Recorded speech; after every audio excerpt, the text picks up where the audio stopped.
ഉടമ്പടി ഒരു സത്യത്തിൻ്റെ ആരാധനയാണ്. കർത്താവ് ഉദ്ദേശിക്കുന്നത് ആ സമരക്കാര്യത്തിൽ പറയത്തില്ലേ, ആത്മാവിനും സത്യത്തിലും take the word of God. Yohannan 4 ശ്രുതികട ഹല്ലേലൂയ ഹല്ലേലൂയ യേശുവേ ആരാധന ആരാധന. യോഹന്നാൻ 4:23. യോഹന്നാൻ 4:23. എന്നാൽ യഥാർത്ഥ ആരാധകർ ആത്മാവിലും സത്യത്തിലും പിതാവിനെ ആരാധിക്കുന്ന സമയം വരുന്നു. അപ്പൊ ഇതാണ് ദൈവം ആഗ്രഹിക്കുന്ന ഒരു ആരാധനയാണ്. എന്താണ്? ആത്മാവിലും സത്യത്തിലും. ആത്മാവിലെന്ന് പറയണത് എന്താ? ആത്മാവിൽ ആരാധിക്കുക. അപ്പം നിങ്ങളവർക്ക് ഇങ്ങനെ കലകുല സ്വസ്തർക്കം മസ്തർക്കം ക്രിസ്തർക്കം എന്നൊക്കെ പറഞ്ഞുകൊണ്ട് ഈ ഭാഷാപര പ്രാർത്ഥന ചെയ്യുന്നതാണ്. അല്ല, അങ്ങനെയല്ല. ആത്മാവിൽ ആരാധിക്കുകയെന്ന് വെച്ച് കഴിഞ്ഞാൽ, ഇപ്പം നിങ്ങൾ ലൂക്ക 8:26 എടുത്തേ, റോമ 8:26 എടുത്തേ, ശ്രുതികട ഹല്ലേലൂയ യേശുവേ ആരാധന ഹല്ലേലൂയ ഹല്ലേലൂയ ഹല്ലേലൂയ ഹല്ലേലൂയ യേശുവേ നന്ദി ഹല്ലേലൂയ. റോമ 8:26. നമ്മുടെ ബലഹീനതയിൽ ആത്മാവ് നമ്മെ സഹായിക്കുന്നു. വേണ്ടവിധം പ്രാർത്ഥിക്കേണ്ടത് എങ്ങനെയെന്ന് നമുക്കറിഞ്ഞുകൂടാ. എന്നാൽ അവാച്യമായ നെടുവീർപ്പുകളാൽ ആത്മാവ് തന്നെ നമുക്ക് വേണ്ടി മധ്യസ്ഥം വഹിക്കുന്നു. നീ വിശുദ്ധിയുള്ള ആളാണെങ്കിൽ, നീ നീതിയുള്ള ആളാണെങ്കിൽ യഥാർത്ഥ മധ്യസ്ഥൻ രംഗത്ത് വരും നിനക്ക് വേണ്ടി. ആരാണത്? പരിശുദ്ധാത്മാവ്. നിൻ്റെ ആരാധന വിശുദ്ധിയുള്ളതാണെങ്കിൽ, നിൻ്റെ ആരാധന നീതിയുള്ളതാണെങ്കിൽ അതിനെ സത്യത്തിൻ്റെ ആരാധന എന്ന് പറയും. അങ്ങനെ നീ ആരാധിക്കാൻ തുടങ്ങിക്കഴിഞ്ഞാൽ യഥാർത്ഥ മധ്യസ്ഥൻ വരും. മധ്യസ്ഥൻ എന്താ ചെയ്യണത്? മധ്യസ്ഥനെക്കുറിച്ച് എന്താ പറയുക? മധ്യസ്ഥൻ്റെ റോൾ എന്താണ്? വേണ്ട വിധം പ്രാർത്ഥിക്കേണ്ടത് എങ്ങനെയെന്ന് പറഞ്ഞേ. വേണ്ടവിധം പ്രാർത്ഥിക്കേണ്ടത് എങ്ങനെയെന്ന് നമുക്കറിയത്തില്ല. അതിനാൽ നമ്മുടെ ഉള്ളിൽ നിന്ന് അവാച്യമായ നെടുവീർപ്പ് എന്ന് പറഞ്ഞാൽ എന്താണ്? വാചകമൊന്നുമില്ലാത്ത ഒരു ഫീലിംഗ് മതി നമുക്ക്, ഒരു വികാരം മതി. വിശുദ്ധിയും നീതിയും ഉള്ളവർക്ക് ഒരു ചിന്ത മതി, ഒരു ആഗ്രഹം. ദൈവമേ അത് ശരിയായില്ലല്ലോ എന്ന് നാക്കുകൊണ്ടെടുത്ത് പറയേണ്ട കാര്യമില്ല. ഒരു ടൈം കഴിഞ്ഞാൽ നാക്കിന് വലിയ പ്രാധാന്യം പ്രാർത്ഥനയും ഇല്ലാണ്ട് വരും. അതാണ് അവാച്യം, വാക്കുകളില്ല എന്നർത്ഥം. അപ്പം നാക്കിൻ്റെ റോള് കുറയും. ഒരു ഓർമ്മ മതി, ഒരു ചിന്ത, ഒരു ആഗ്രഹം ഉള്ളിൽ വന്നാൽ മതി. നീ വിശുദ്ധിയിലും നീതിയിലുമൊക്കെ നവീകരിക്കപ്പെട്ട് കഴിയുമ്പോൾ, നീ ദൈവ പൈതലായി കഴിയുമ്പോൾ, ദൈവമേ എന്ത് ചെയ്യും, ഡെപ്റ്റി നമ്മളോട് വരുന്നല്ലോ, ആരോട് ചോദിക്കാനാണെന്ന് നീ ഇങ്ങനെ ചിന്തിച്ചാൽ മതി. നിൻ്റെ വിളിപ്പുറത്ത് അതിൻ്റെ സമാധാനമായിട്ട് മാതാവിൻ്റെ സാന്നിധ്യം അനുഭവിക്കും. അതാണ് ഈ ഉടമ്പടിയുടെ ഒരു പ്രശ്നം. ഉടമ്പടി ഐ ആം നോട്ട് സാറ്റിസ്ഫൈഡ്. ഇപ്പം നിങ്ങളുടെ സാക്ഷ്യങ്ങളിൽ ഞാൻ അത്ര സാറ്റിസ്ഫൈഡ് അല്ല. കാര്യം ഉടമ്പടി ഇന്ന് ലഭ്യമായ ഏറ്റവും ഷാർപ്പ് ഷൂട്ട് ചെയ്യുന്ന ഒരു പ്രയർ പ്രോജക്റ്റാണ് ശരിക്കും. അതിൻ്റെ വെട്ടിക്കെട്ട് പോലെ. കാര്യം നിങ്ങളുടെ ആൾക്കാരുടെ സാക്ഷ്യങ്ങൾ കണ്ടിട്ടില്ലേ? ആ സാക്ഷ്യങ്ങൾ കേൾക്കുമ്പോൾ അത് എൻ്റെ ഒരു കണക്കൂടലാണെങ്കിൽ ശതമാനം കുറവാണ്. ദാറ്റ് മീൻസ് ജനങ്ങൾ ആ ഉടമ്പടിയുടെ മുഴുവനും അരൂപിയിലല്ല ജീവിക്കണത്. ഇതൊരെന്തോ ഒരു ഫങ്ഷൻ പോലെ ആരോ പറഞ്ഞ് കേട്ടിട്ട് എന്തോ വന്ന് കാണിച്ച് അങ്ങനെ പോവുകയാണ്. അതിൻ്റെ ഫലമായിട്ടാണ് ശതമാനത്തിൽ കുറച്ച് വരണത്. സാക്ഷ്യങ്ങൾ പറയണതെല്ലാം വെടിക്കെട്ടാണ്. കഴിഞ്ഞ ദിവസം ഒരു സാക്ഷ്യം ഉണ്ടായി. എന്നാ സാക്ഷിയാണ്? മേരി തൃശ്ശൂർ അവർ വന്ന് ഉടമ്പടി എടുത്തിരിക്കുകയാണ്. അവരുടെ പ്രശ്നം എന്ന് വെച്ച് കഴിഞ്ഞാൽ ഒത്തിരി പ്രശ്നങ്ങളുണ്ട്. എണ്ണി ഒരു പ്രശ്നങ്ങൾ പറയാനുണ്ട്. ഒരു ഇന്ത്യൻ ടീച്ചറാണെന്ന് തോന്നാം, റിട്ടയർഡാണ്. പക്ഷെ ഇവർക്ക് ഭയങ്കര ഇൻഡാസ് വന്നിരിക്കുകയാണ്. എന്നാ ഇൻഡാസ്? 2 കൊല്ലത്ത് ഇൻകം ടാക്സിൻ്റെ അടക്ക റെമിറ്റ് ചെയ്യാനുണ്ട് 4 കൊല്ലത്ത്. അപ്പം അതൊരു 4 കൊല്ലം. അപ്പോൾ ഇൻകം ടാക്സിനെ പറ്റിച്ചു എന്നാണ് പറയണത്.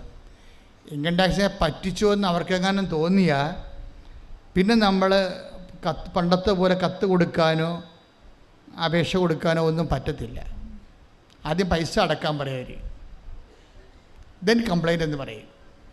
കാര്യം അവരൊത്തിരി സ്ക്രൂട്ടണി ചെയ്തിട്ടാണ് നമുക്ക് അപേക്ഷ വിടുന്നത്. അപ്പം ടീച്ചർ പൈസ നല്ല ഭീമമായ എമൗണ്ട് ഉണ്ട്. പക്ഷേ ഈ ഉടമ്പടി എടുത്തതിന് ശേഷം, ഉടമ്പടി എടുത്തിട്ട് ടീച്ചറിൻ്റെ വേറെ കുറേ അനുഭവങ്ങളൊക്കെ ഉണ്ട്. കാര്യം ടീച്ചറിൻ്റെ ഫ്രണ്ടിനെ കാണാൻ പോകുന്നുണ്ട്.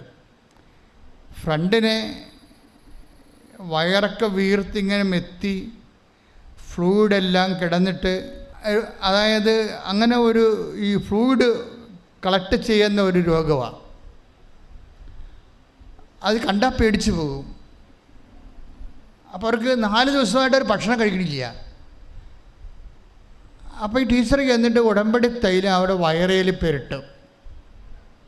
അവർ ബോധമില്ലാതെ ഇങ്ങനെ കിടക്കുക. പുറത്തവിടെ ബന്ധുക്കളിരിപ്പുണ്ട് ICUവിൻ്റെ പുറത്ത്. അവർ പുറത്തിറങ്ങിയിട്ട് ഈ കാശ് രൂപ, ഉടമ്പടി കാശ് രൂപ അങ്ങനെ ചെയ്യാൻ പാടില്ലാത്തതാണ്. ഇവിടെ കിടപ്പ് കണ്ടിട്ട് ബോധമില്ലാതെയും നിവൃത്തിയില്ലാതെ ഇന്ന് രാത്രി മരിക്കുമെന്ന രീതി കിടക്കണം കണ്ടിട്ട് ഈ കാശ് രൂപ ബ്ലൗസിൽ കുത്തി കൊടുക്കും. അവരെല്ലാം ചെയ്തിട്ട് പുറത്തിറങ്ങിയിട്ട് പറയും, പ്രാർത്ഥിക്കണം, ഞാൻ ഇന്ന കാര്യം ചെയ്തിട്ടുണ്ടെന്ന് പറയും. അപ്പോൾ അവരെ കേട്ടതും കേൾക്കാത്ത പോലെ ഇരിക്കും. കാര്യം എന്താ വെച്ചാൽ അവർ സൂറായിക്കാരാണ്. സിറിയൻ കാത്തലിക്സ് അല്ല, അത് കാത്തലിക്സാണ്. ഇത് തൃശ്ശൂരുള്ളൊരു പ്രത്യേക സഭയാണ്. അപ്പോൾ അവർക്ക് മാതാവില്ല. അപ്പോൾ മാതാവിൻ്റെ ഈ പ്രാർത്ഥന എന്ന് പറയുമ്പോൾ അവർക്കത് മനസ്സിലാവത്തില്ല. അതാണ് പ്രശ്നം. ടീച്ചറാണെങ്കിൽ മാർത്തവുമായ കാത്തലിക്കല്ല. പക്ഷേ ടീച്ചർ ഉടമ്പടിയിൽ ഭയങ്കര ഇൻവെസ്റ്റ്മെൻ്റ് ഉള്ള ആളാണ്. അതാണ് പറയുന്നത്. ഈ ഉടമ്പടിയുടെ പ്രശ്നം അതാണ്. ഇത് ആർക്കാണ് ഇൻവെസ്റ്റ് ചെയ്യുക? അതിന് കാത്തലിക്സ് ആണോന്ന് ഒരു നിർബന്ധമില്ല. ഇൻവെസ്റ്റ് ചെയ്യാൻ പറ്റും. ഉടമ്പടിയുടെ ടേംസ് ആൻഡ് കണ്ടീഷൻസ് വെരിഫൈ ചെയ്ത് കഴിഞ്ഞാൽ ഇത് ഉടനെ ഓട്ടോമാറ്റിക്കായിട്ട് വർക്കൗട്ടേ ആവും. അതുകൊണ്ട് ടീച്ചർ ഇത് കുത്തിയിട്ട് പുറത്ത് പോന്നിട്ട് ഇവരോട് പറയും. ഇവരെ കേട്ടതും കേൾക്കാത്തതും പോലെ ഇരിക്കും. ഇരിക്കുന്ന സമയത്ത് ഈ ബോധം കെട്ട് കിടന്ന ഈ വയറിങ്ങനെ വീർത്ത് മെത്തി ഫ്ലൂയിഡ് അടിച്ചിരിക്കുന്ന ആ രോഗി കട്ടിലിൽ നിന്ന് എഴുന്നേറ്റ് പുറത്ത് വരും, ആരും ചോദിക്കാതെ. ICU നിറയ്ക്കാതെ. എന്നിട്ട് പറയും ഒന്നും സംഭവിക്കാതെ. ഈ കുത്തിയ കാര്യം ഒന്ന് കാശിനും കുത്തിയ കാര്യമോ ഉടമ്പടി തരം വയറും തെച്ച കാര്യം അവർക്കറിയത്തില്ല. അവർ വന്ന് ബന്ധുക്കളോ പറയും, നമുക്ക് കടയിൽ ക്യാൻറ്റീനിൽ പോയി ഭക്ഷണം കഴിക്കാമെന്ന് പറയും. അവർ പോയി ക്യാൻറ്റീനിൽ പോയി ഭക്ഷണം കഴിക്കും. 2 പ്രാവശ്യം ഭക്ഷണം കഴിക്കും അവർ. എന്നിട്ട് തിരിച്ച് വരുമ്പോൾ ഈ ഫ്ലൂയിഡെല്ലാം വയറ്റിൽ നിന്ന് പോകും. ഡോക്ടർ വന്ന് എടുത്ത് കളയും. അപ്പോഴങ്ങനെ വന്നാൽ അത് ഹീലാവും. അപ്പം അങ്ങനെ ഒരു അടയാളം ടീച്ചറിന് കിട്ടിയിട്ടുണ്ട്. പക്ഷേ അതിനുശേഷം ഇൻകം ടാക്സ് വരണത്. ഇൻകം ടാക്സിൻ്റെ ഓഫീസിൽ ചെല്ലും ടീച്ചർ. ഓഫീസിൽ പറയുമ്പോൾ ഇത് ഓഫീസർ പറയും. അപ്പം ഇവിടെ ആദ്യം അച്ഛനെ കാണാൻ വരും. അച്ഛനെ കാണാൻ വരുമ്പോൾ ഈ ടീച്ചർ ഈ ഇൻകം ടാക്സിൻ്റെ കാര്യമൊക്കെ പറഞ്ഞു. നിങ്ങൾക്കറിയാമല്ലോ, ഇവിടെ 2 മീറ്റർ 3 മീറ്റർ കിട്ടണത്. അതായത് ഇവിടെ വേറെ പ്രശ്നങ്ങളൊന്നുമില്ല. ലാസ്റ്റ് ആ വിഷയം മാതാവിൻ്റെ മധ്യസ്ഥയിൽ കേട്ട് യേശുനാമത്തിൽ കൈവച്ച് കൊടുക്കുന്ന ശുശ്രൂഷ മാത്രമേ ഇവിടെ ഉള്ളൂ. അത്രയും മതി. കാര്യങ്ങൾ നടക്കാതെ മതി. അല്ലാതെ ഈ 2 മണിക്കൂർ ഇരുന്ന് സംസാരിക്കേണ്ട ഒരു കാര്യമില്ല. നിങ്ങളെ കൊള്ളാൻ സംസാരിച്ച് ഞാൻ മൈൻഡ് ചെയ്ത് പോലും ഇല്ല. കാര്യം നിങ്ങൾ സംസാരിക്കേണ്ടതല്ല ഇവിടെ. ആ വിഷയം എൻ്റെ കയ്യിലുണ്ട് ഓൾറെഡി. ഇതൊക്കെ ഓൺലൈനിൽ എപ്പോഴും പ്രെയർ ചെയ്തിട്ടിരിക്കുന്ന വിഷയമാണ്. അപ്പം നിങ്ങളൊന്ന് കണ്ടുമുട്ടുക, തലയിലൊന്ന് കൈവെക്കുക, അത്രേ അവിടെ പ്രശ്നമുള്ളൂ. അപ്പോൾ ഇത് അറിയാൻ പാടില്ലാത്ത ഒരു ഉടമ്പടിയിൽ അത്ര സജീവമല്ലാത്ത ആൾക്കാരാണ് വാകുളശ്ശേരികളെപ്പോലെ ഇവിടെ കിടന്ന് കണാകുണാക്കെ സംസാരിക്കുന്നത്. ഞാനത് മൈൻഡ് ചെയ്യത്തില്ല. അപ്പോൾ എനിക്ക് മനസ്സിലായത് ഉടമ്പടി ഉഴപ്പിയ കേസാണെന്ന് മനസ്സിലാവും. ഉടമ്പടിയെക്കുറിച്ച് ബുദ്ധിബോധമില്ലാത്ത വർഗ്ഗമാണ് കിടന്നുകൊണ്ട് സംസാരിക്കണമെന്ന് എനിക്ക് മനസ്സിലാവും. അല്ലെങ്കിൽ അവർ പറഞ്ഞ കാര്യം ഓഫീസിൽ നിന്ന് എനിക്ക് കറക്റ്റ് എൻ്റെ ഷോട്ട് തന്നിട്ടുണ്ട്. ആ സാധനം വർക്കൗട്ട് ചെയ്യും മര്യാദക്ക് നിന്ന് ആ സമയത്ത് പ്രാർത്ഥിക്കുകയാണെങ്കിൽ. പക്ഷേ ഈ എല്ലാവരും പറയണമെങ്കിൽ എനിക്ക് മനസ്സിലാവും ശരിക്കും. കാര്യം ഈ 10-21 ലക്ഷം ആൾക്കാരുടെ വിഷയങ്ങൾ കേട്ട കാരണം വാ പൊളിക്കുമ്പോൾ തന്നെ ഇതാണ് വിഷയമെന്ന് നമുക്കറിയാം. പക്ഷേ ഇവിടെ ഇൻകം ടാക്സിൽ ഇവർക്ക് എങ്ങനെയാണ് ഇത്രയും റെമിറ്റൻസ് വന്നു എന്നുള്ളത് ഇവർ പറഞ്ഞിട്ട് എനിക്ക് മനസ്സിലാവണില്ല. ഇവരങ്ങനെ ചതിക്കുന്ന ആളല്ല, ഗവൺമെൻറ്റിനെ പറ്റിക്കുന്ന ആളല്ല. പിന്നെ എങ്ങനെയാണ് ഇവർക്ക് ഇങ്ങനെ ഇത്രയും അരിയർ വന്നത് എന്ന് എനിക്ക് മനസ്സിലാവണില്ല. അവർ പറഞ്ഞിട്ട് എനിക്ക് മനസ്സിലാവണില്ല. ഞാൻ മാതാവിൻ്റെ അടുത്ത് ചെന്നിട്ട് ഇവരുടെ ഇൻകം ടാക്സ് പേപ്പർ വെക്കും. ഇൻകം ടാക്സ് പേപ്പർ വെക്കുമ്പോൾ മാതാവ് എന്നോടൊരു കാര്യം പറയും. എനിക്ക് ആ മേഖല അറിയാൻ പാടില്ലാത്തതാണ്, ഓഡിറ്റിംഗ് മേഖല അറിയാൻ പാടില്ലാത്തതാണ്. മാതാവ് എന്ന് വന്നിട്ട് ഇവിടെ തലയെ കൈവച്ച് കഴിയുമ്പോൾ TN എന്നും പറഞ്ഞ് ഈശോ എഴുതി കാണിക്കും. TN. അപ്പോൾ ഞാൻ ടീച്ചറെ എന്താണെന്ന് അറിയാൻ പാടില്ല, TN എന്ന് പറഞ്ഞ് എഴുതി കാണിക്കണമെന്ന് പറഞ്ഞു. ടീച്ചറിന് മനസ്സിലായില്ലേ TN എന്താണെന്ന്. ഇപ്പം ഞാൻ പറഞ്ഞ് ഈ TN എന്ന് പറഞ്ഞാൽ എനിക്ക് പണ്ട് TN എന്ന് പറഞ്ഞൊരു വണ്ടി ഉണ്ടായിരുന്നു, വിജയകുമാർ സാർ വാങ്ങിച്ചു തന്നതായിരുന്നു കാറ്. അവിടെ വിജയകുമാർ സാറിൻ്റെ കാർ എനിക്ക് തന്നതാണ്. അത് TN രജിസ്ട്രേഷൻ, തമിഴ്നാടാണ്. അപ്പം ഞാൻ ഈ തമിഴ്നാടുമായിട്ട് ബന്ധപ്പെട്ട് ഈ ഇഷ്യൂസ് എന്തെങ്കിലും ഉണ്ടോ ടീച്ചറെ എന്ന് ഞാൻ മാത്രം ചോദിച്ചു. കാര്യം എനിക്ക് അറിയത്തില്ലല്ലോ, സബ്ജക്റ്റ് വൈസ് എനിക്ക് അറിയത്തില്ല. പക്ഷേ ഇൻകം ടാക്സ് ഓഫീസിൽ ടീച്ചർ ചെന്നപ്പോൾ അവിടുത്തെ ഓഫീസർ പറഞ്ഞ് എനിക്ക് ഈ കാര്യങ്ങളൊന്നും അറിയത്തില്ല, നിങ്ങളെ കണ്ടാൽ ഗവൺമെൻറ്റിനെ ചതിച്ചതായിട്ട് തോന്നത്തില്ല, പക്ഷേ ഈ വിഷയത്തിൽ ഒന്നും ചെയ്യാനില്ല, പൈസ അടക്കുക മാത്രമേ ചെയ്യാൻ പറ്റത്തുള്ളൂ. ഇത് കേസിലേക്ക് പോവുകയാണ്. കേസിലേക്ക് പോയി കഴിഞ്ഞാൽ പിന്നെ പലിശയുടെ പലിശയും എല്ലാം കൂടി പണിയാവും. അപ്പോൾ ഒന്നും ചെയ്യാം. അപ്പോൾ ഈ ടീച്ചറിനെ സംബന്ധിച്ചിടത്തോളം ഇവർക്ക് ഉടമ്പടിയിൽ നല്ല വിശ്വാസമാണ്. ഇപ്പോൾ ഈ ഓഫീസർ ഇവിടെ തള്ളിക്കളയുമ്പോൾ ഇവർ ന്യൂട്രായിട്ട് പതറത്തില്ല. അവിടെ വെച്ച് പതുക്കെ ഉടമ്പടി ഉപ്പെടുത്തിട്ട് സാറിൻ്റെ മേശപ്പുറത്തിടും. വിശ്വാസ പ്രമാണം ചൊല്ലും. നമ്മളെ എല്ലാവരും ഈ വിശ്വാസത്തിൻ്റെ ആപ്ലിക്കേഷനിൽ റീസൺസ് ഒന്നുമില്ല. റീസൺ എന്ന് പറയുന്നത് വിശ്വാസം തന്നെയാണ്. അതിൻ്റെ വിശ്വാസത്തിൻ്റെ റീസൺ എന്ന് പറയുന്നത് ബുദ്ധിയല്ല, വിശ്വസിക്കുന്നു എന്നുള്ളതാണ് റീസൺ. അതിൻ്റെ യുക്തി എന്താണ്? വിശ്വാസത്തിൻ്റെ യുക്തി എന്താണ്? ഞാൻ വിശ്വസിക്കുന്നു എന്നുള്ളതാണ് എൻ്റെ യുക്തി. ഞാൻ ദൈവത്തിൽ വിശ്വസിക്കുന്നു. അതിന് വേറെ സെക്കുലർ യുക്തിയില്ല. ഞാൻ വിശ്വസിക്കുന്നു, എൻ്റെ കർത്താവിൽ രക്ഷയ്ക്ക് വേണ്ടി ഞാൻ വിശ്വസിക്കുന്നു, അതാണ് എൻ്റെ യുക്തി. ആ വിശ്വാസത്തിന് യുക്തിയാണുള്ളത്. ടീച്ചർ ഈ ഉടമ്പടി ഉപ്പെടുത്തിട്ട് മേശയുടെ ഇൻകം ടാക്സ് ഓഫീസിൻ്റെ മേശത്തായിട്ട്. കാരണം ഉടമ്പടി ഉപ്പിട്ട് കഴിഞ്ഞാൽ അതിൻ്റെ അർത്ഥം നിങ്ങൾക്കറിയാമല്ലോ. എന്താ അർത്ഥം? ഉപ്പ് ഉടമ്പടിയുടെ അടയാളമാണ്, ഉടമപ്പെടുത്തലാണ്. ബൈബിളിൽ ഉപ്പിടുക എന്ന് വെച്ച് കഴിഞ്ഞാൽ ദൈവത്തിന് ആ സ്ഥലം ഇനിയുള്ള സംസാരങ്ങൾ SP ആയാലും പട്ടാളമായാലും പോലീസായാലും പ്രധാനമന്ത്രി ആയാലും ഇനിയുള്ള സംസാരങ്ങൾ ദൈവത്തിന് ഉടമപ്പെടുത്തുന്നു. നീ വിഷയം പൂർണ്ണമായിട്ട് ടേക്കപ്പ് ചെയ്യുന്നു ദൈവം. അത് ഇവിടെ ദൈവത്തിൻ്റെ അധികാരവും ദൈവത്തിൻ്റെ രാജ്യവും ഞാൻ പ്രഖ്യാപിക്കുന്നു. ദൈവത്തിൻ്റെ ആധിപത്യം. Kingdom of God is where God reigns. അപ്പം ഞാൻ പഠിക്കുന്ന കാലത്ത് പഠിച്ചത് സത്യമാണ്. ഈ സത്യങ്ങളെല്ലാം പ്രായോഗിക സത്യങ്ങളാണ്. എന്താണ് ദൈവരാജ്യം എന്ന് ചോദിച്ചു കഴിഞ്ഞാൽ, ഇപ്പോൾ നിങ്ങളെ രാമരാജ്യമുണ്ട്, അതുപോലെ തന്നെ ഇസ്ലാമിക് സ്റ്റേറ്റ്സ് ഉണ്ട്. പക്ഷേ അതല്ല ദൈവരാജ്യം. വാട്ട് ഈസ് ദൈവരാജ്യം? ഈശോ ദൈവരാജ്യത്തെക്കുറിച്ചാണ് സംസാരിക്കുന്നത്.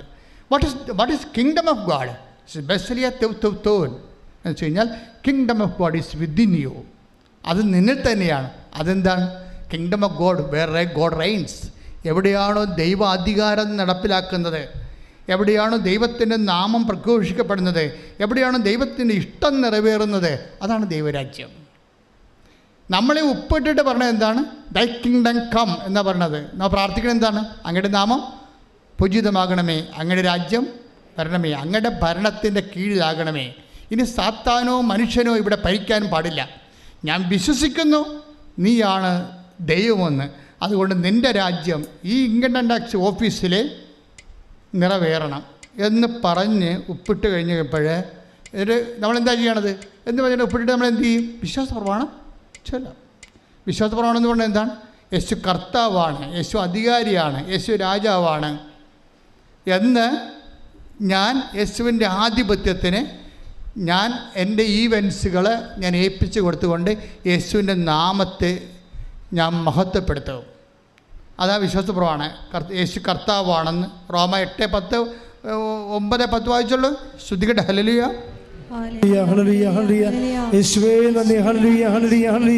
റോമ 10:9. ആകയാൽ യേശു കർത്താവാണ് എന്ന് അധരം കൊണ്ട് ഏറ്റുപറയുകയും ദൈവം അവനെ മരിച്ചവരിൽ നിന്ന് ഉയർപ്പിച്ചു എന്ന് ഹൃദയത്തിൽ വിശ്വസിക്കുകയും ചെയ്താൽ നീ രക്ഷ പ്രാപിക്കും. മരിച്ചവരിൽ നിന്ന് എന്താ നമ്മൾ വിശ്വസിക്കണത്? ഒന്ന് എന്താ പറഞ്ഞത്? യേശു കർത്താവാണ്. പറഞ്ഞേ, യേശു കർത്താവാണ്. നമ്മൾ വിശ്വസിക്കണത് എന്താണ്? ഒത്തിരി വാരിക്കെട്ടൊന്നും വിശ്വസിക്കണില്ല. എന്താണ്? യേശു കർത്താവാണ്. Praise the Lord. Praise the Lord. എന്ന് പറഞ്ഞേ, യേശു കർത്താവാണ്. അപ്പൊ യേശു കർത്താവാണെന്ന് പറയുമ്പോൾ ഈ ലോകത്തിൻ്റെയും വരാനിരിക്കുന്ന ലോകത്തിൻ്റെയും കർത്താവാണ്, ജീവൻ്റെയും മരണത്തിൻ്റെയും കർത്താവാണ്. അതുകൊണ്ടാണ് ഈശോ പറയണത്, എന്നിൽ വിശ്വസിക്കുന്നവൻ മരിച്ചാലും ശ്രദ്ധിക്കട്ടെ. ഹല്ലേലൂയ, ഹല്ലേലൂയ, ഹല്ലേലൂയ, ഹല്ലേലൂയ. യേശുവേ നന്ദി. ഹല്ലേലൂയ, ഹല്ലേലൂയ, ഹല്ലേലൂയ, ഹല്ലേലൂയ, ഹല്ലേലൂയ, ഹല്ലേലൂയ. യേശുവേ സ്തുതി. ഹല്ലേലൂയ, ഹല്ലേലൂയ. യോഹന്നാൻ 11:25. യോഹന്നാൻ 11:25. എന്നിൽ വിശ്വസിക്കുന്നവൻ മരിച്ചാലും ജീവിക്കും. മരിച്ചാലും ജീവിക്കും. അപ്പം മരണം എന്ന് പറഞ്ഞാൽ പോലും വിശ്വാസമുണ്ടെങ്കിൽ ജീവനുണ്ടാകും. ചത്തുപോയ സംഭവമായിരിക്കും, മനസ്സിലായില്ലേ? ചത്തുപോയ സംഭവമായിരിക്കും. ഇപ്പോൾ ഇൻകം ടാക്സ് വന്ന് ഇവരുടെ സമാധാനം ചത്തുപോയി ഇല്ലേ? ജപ്തി നടപടി വന്ന് നിങ്ങളുടെ സാമ്പത്തിക തകർച്ച വന്നുപോയി, ചത്തുപോയ സംഭവമാണ്. പക്ഷേ ഇതിനെ ജീവിപ്പിക്കാനുള്ള ഒറ്റ സിംഗിൾ ഫോർമുലയേ ഉള്ളൂ. എന്താണ്? എന്നിൽ വിശ്വസിക്കുന്നവൻ. പറഞ്ഞേ, എന്നിൽ വിശ്വസിക്കുന്നവൻ ഏത് തരത്തിൽ മരിച്ചു പോയാലും ജീവിക്കും. അതെന്ന് വെച്ച് കഴിഞ്ഞാൽ മനുഷ്യൻ ശരീരത്തിൽ മരിച്ചാൽ പോലും, കാരണം ഞാൻ അമ്മയെ കണ്ടില്ലേ, അമ്മ ഈ ലോകത്ത് ജീവിച്ചിരുന്ന ആളാണല്ലോ. അമ്മ 2000 കൊല്ലം മുമ്പ് ഈ ലോകത്ത് ജീവിച്ച് നിങ്ങളെപ്പോലെ ജീവിച്ചിരുന്ന ആളല്ലേ. ആ ആളിനല്ലേ ഞാൻ പുറകിൽ സമയഘടികാരം ചാർത്തി കണ്ടത്. അപ്പം എന്താണ്? എന്നിൽ വിശ്വസിക്കുന്നവൻ മരിച്ചാലും ജീവിക്കും. അപ്പം നിത്യജീവൻ എന്നുള്ള വിഷയമാണ് യേശുവിലേക്ക് നമ്മളെ മറ്റ് ദൈവസങ്കല്പങ്ങളിൽ നിന്ന് വ്യത്യസ്തമാക്കുന്നത്. ഇതെന്താ നമ്മളിതെങ്ങനെയാണ് ഒരു സിമ്പിൾ ആൻഡ് സിംഗിൾ ഓപ്പറേഷനിലൂടെയാണ് ഈ ആക്ടിവേഷൻ നടക്കുന്നത്. റോമ 10:9 എന്താണ്? യേശു കർത്താവാണ്. പറഞ്ഞു, യേശു കർത്താവാണ് എന്ന് അധരം കൊണ്ട് ഏറ്റു പറയുന്നു. ദൈവം അവനെ മരിച്ചവരിൽ ഉയർപ്പിച്ചെന്ന് ഹൃദയത്തിൽ വിശ്വസിക്കുന്നു.